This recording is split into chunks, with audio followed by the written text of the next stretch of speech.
March 18, 1990. Boston, Massachusetts. It is 12:30 in the morning.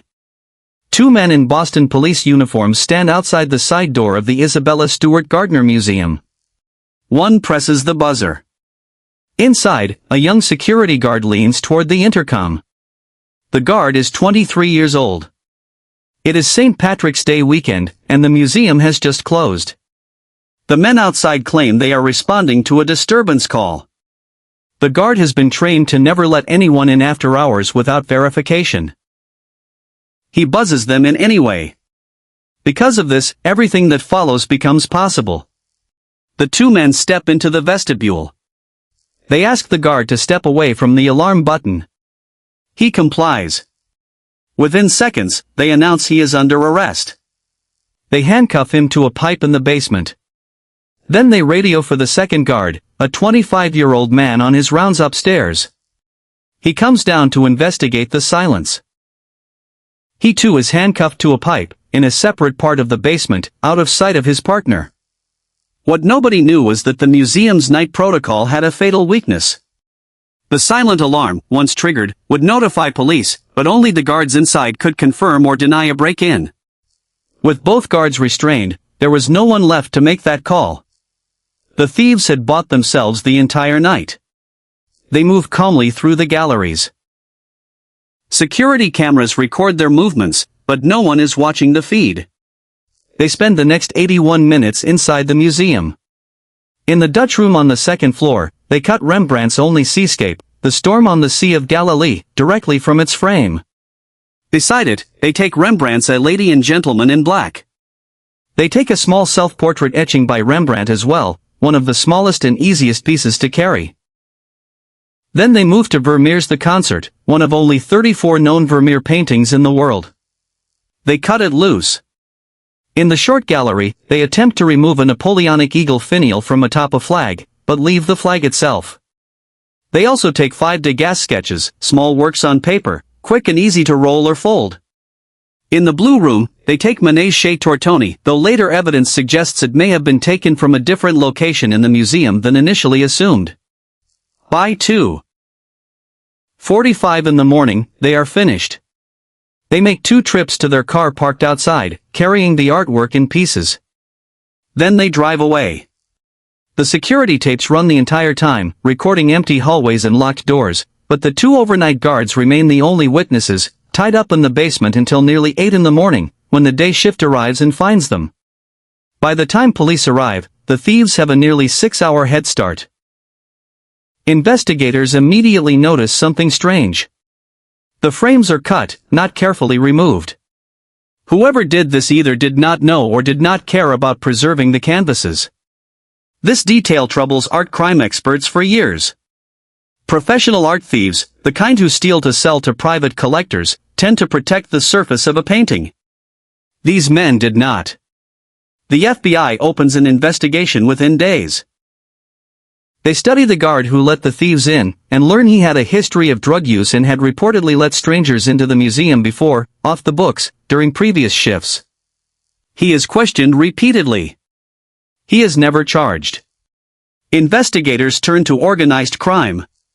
Boston in 1990 has an active criminal underworld, and rumors quickly surface linking local mob associates to the theft. One name comes up again and again. A small-time criminal named Miles Connor, an art thief already in prison at the time of the heist, who had stolen from the Gardner once before, years earlier, and returned the piece for a reduced sentence.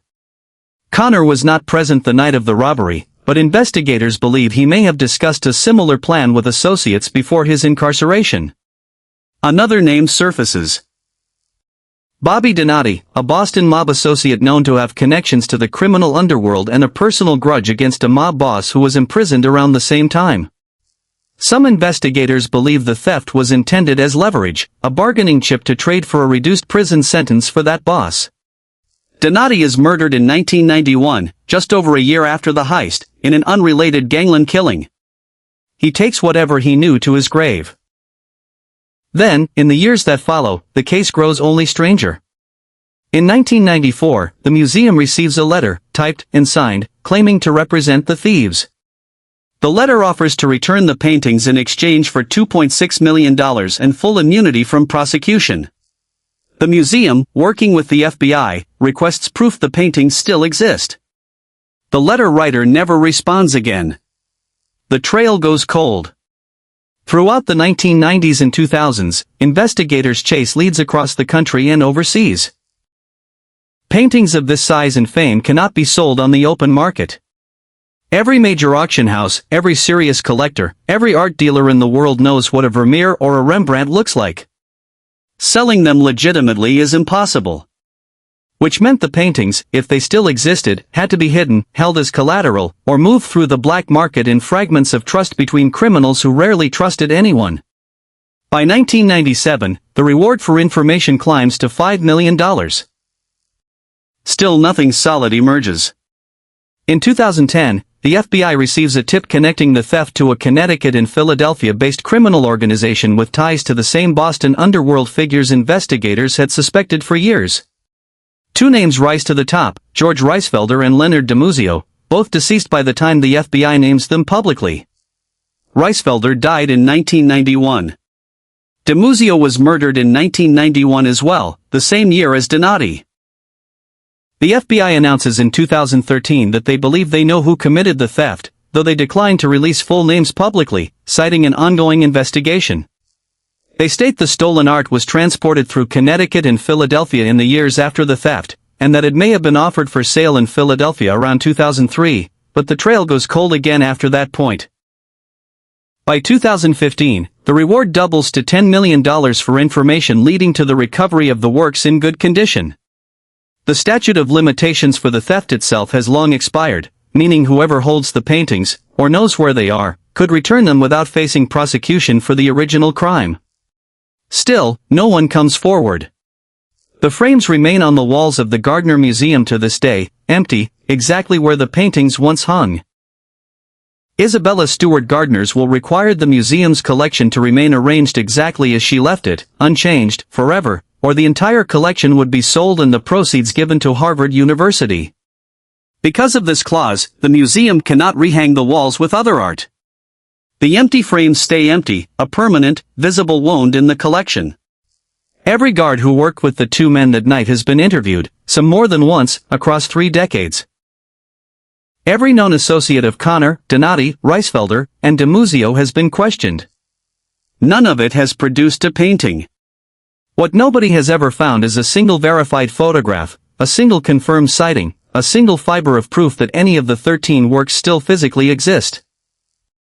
The FBI states they believe with high confidence that the art remains somewhere in the New England area, likely passed down through criminal associates who may not fully understand its value or may be too afraid to surface it. The paintings, if intact, are worth an estimated $500 million combined, making it the largest unsolved property theft in world history. The two men who walked into the museum dressed as police officers have never been identified by name in any official capacity. No one has ever been arrested. No one has ever been charged. 13 works of art, including the only seascape Rembrandt ever painted, remain missing. The paintings are still worth $500 million.